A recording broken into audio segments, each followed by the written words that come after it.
For almost 70 years, fighters from the Karen National Liberation Army have been taking up arms against the government. They want self-determination for the people of Karen State, most of which is controlled by the rebel group. The government says it wants peace in the ethnic minority areas, but in the remote villages of Karen State, rebel fighters aren't so sure. We worry about fighting happening again at any moment, so we have to keep our soldiers prepared. How can we trust Myanmar's government and military? Everyone in the world knows about them, and even their own citizens can't trust them. One of the main problems is that the government, led by State Councillor Aung San Suu Kyi, doesn't have control over its own military.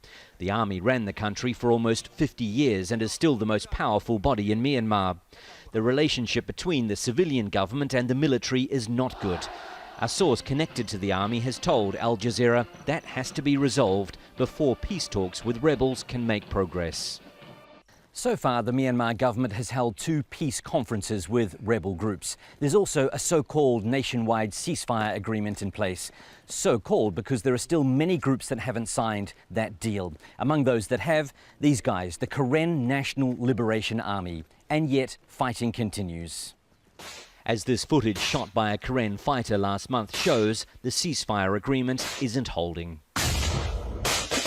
As always, it's civilians who suffer the most, with almost 100,000 refugees living in camps across the border in Thailand. We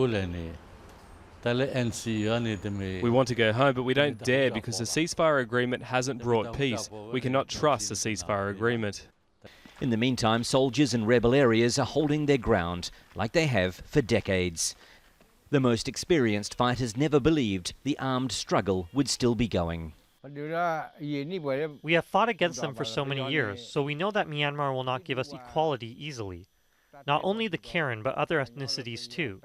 So we have to fight for our rights, but if we cannot make peace in our time, it will be up to the next generation.